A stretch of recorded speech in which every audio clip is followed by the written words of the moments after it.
कि बाहर थे, हंस रहे थे, खेल रहे थे, अच्छा लग रहा था, लेकिन घर में घुसे और सर भारी हो गया, मन परेशान हो गया, मन उदास हो गया।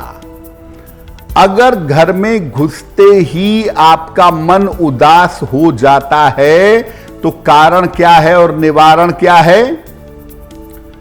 अगर घर में घुसते ही आपका मन अशांत हो जाता हो या आपको उदासी महसूस होती हो, घर का माहौल भारी भारी सा लगता हो, तो समझना चाहिए कि घर में निगेटिव एनर्जी, नकारात्मक ऊर्जा काफी ज्यादा है।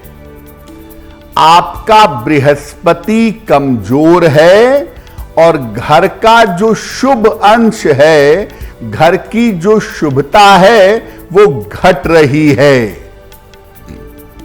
ऐसी दशा में रोज शाम को घर में पूजा स्थान पर दीपक जलाएं और पूरे घर में गुग्गल की धूप बत्ती या गुग्गल की अगरबत्ती जला के पूरे घर में घुमाएं।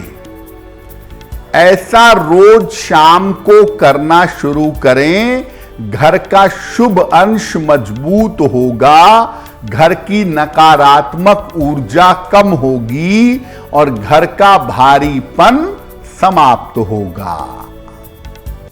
बहुत बार ऐसा होता है कि घर में सब कुछ ठीक तो रहता है, लेकिन घर के इलेक्ट्रॉनिक्स के सामान बार बार खराब होते हैं। पंखा, एसी, रेफ्रिजरेटर, माइक्रोवेव ओवन बार बार खराब होता है, आप उसे बार बार ठीक कराते हैं। ऐसा बार बार अचानक से होने क्यों लगता है और इसका निवारण क्या है? देखिए, अगर घर में इलेक्ट्रॉनिक्स के सामान लगातार खराब हो जाते हों या अगर बल्ब और ट्यूबलाइट बार बार फ्यूज हो जाती हो, तो समझना चाहिए स्पष्ट रूप से कि आपके घर में राहु का मामला बिगड़ गया है, राहु खराब हो रहा है और इसके बाद घर में दुर्घटनाएं होनी शुरू होने लगेंगी। पहले आपको इंडिकेशन मिलेंगे और फिर घर के लोगों के साथ दुर्घटनाएं होंगी। ऐसी दशा में घर के मुख्य स्थानों पर, पूजा स्थान में, रसोई में, मेन डोर पर लाल रंग का स्वस्तिक लगा दें और घर में गंदगी इकट्ठा ना होने दें। आप महीनों सालों से कोई जूता नहीं पहन रहे हैं, आपने रखा हुआ है उसको। आप सालों से कोई कपड़ा इस्तेमाल नहीं कर रहे हैं, आपने रखा हुआ है उसको। आप घर में अनुपयोगी चीजों को जितना इकट्ठा करेंगे, राहु उसी के साथ रहेगा। इसीलिए अनुपयोगी चीजों को हटाते रहिए, बांटते रहिए, दान करते रहिए, दूसरों का भला भी होगा और आपके घर में जो राहु इन अनुपयोगी चीजों में बैठा है वो हटेगा, सामानों की खराबी रुकेगी और आप सब दुर्घटनाओं से सुरक्षित बने रहेंगे। बहुत बार ऐसा होता है कि घर में पैसा भी है, सफलता भी है, अच्छा घर भी बना हुआ है, लेकिन घर के लोगों में बार बार झगड़ा होता हो, पति पत्नी में, संतानों में, माता संतान में, पिता संतान में बेवजह के झगड़े होते हों। अगर घर में बार बार बिना किसी कारण के झगड़ा होता हो तो कारण क्या है? अगर घर में बार बार बिना किसी कारण के झगड़ा हो जाता हो या वाद विवाद इतना ज्यादा बढ़ जाता हो कि रिश्ते टूटने की नौबत आ जाती हो, घर में 4 लोग रहते हैं, चारों में मन मुटाव बढ़ रहा है, सदस्यों में मन मुटाव बढ़ रहा है, तो आपको समझना चाहिए कि आपके परिवार के लिए मंगल की स्थिति बेहतर नहीं है।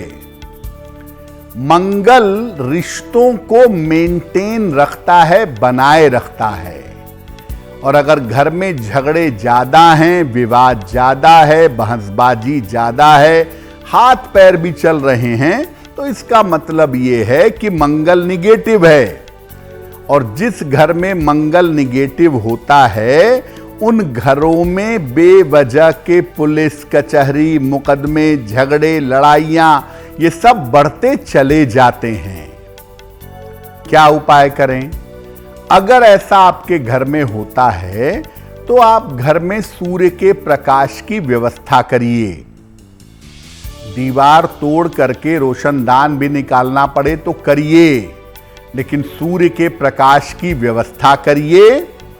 और शनिवार की शाम को घर के सभी लोग मिल करके सुंदरकांड का पाठ करें। सब लोग नहीं कर सकते, जितने लोग उपस्थित हैं उतने ही लोग करें, लेकिन शनिवार की शाम को घर में सुंदरकांड का पाठ होना चाहिए। अगर आप ऐसा करें तो आप देखेंगे कि धीरे धीरे आपके घर से झगड़े और लड़ाइयां कम होने शुरू हो गए। बहुत सारे घरों में अच्छी अर्निंग होती है, अच्छा पैसा आता है, घर में लोग तरक्की भी करते हैं, लेकिन घर का ज्यादातर पैसा बीमारियों में जाता है। घर में एक अलमारी में खाली दवाइयां ही भरी रहती हैं, बच्चों की दवाई अलग, बड़ों की अलग, पत्नी की अलग, महिला की अलग, बुजुर्गों की अलग। मतलब घर में कोई ना कोई बीमार रहता ही है। ऐसा होता क्यों है? देखिए, अगर घर में कोई ना कोई बीमार रहता है, घर का काफी पैसा, घर की आय दवाइयों में काफी चली जाती है, और बिना किसी कारण के लोग बीमार बने ही रहते हैं, बीमारी पीछा नहीं छोड़ती, तो समझना चाहिए कि घर में सूर्य का प्रभाव कमजोर है। अगर घर में सूर्य का प्रभाव कमजोर होगा तो घर में बीमारियां जरूर रहेंगी। जिन घरों में सूर्य का प्रकाश नहीं आता या जो लोग अंधेरे घरों में रहते हैं, वहां पर बीमारियां आने की संभावनाएं सर्वाधिक होती हैं। ऐसी दशा में रोज सवेरे घर में गायत्री मंत्र का बोल बोलकर 108 बार जप करें।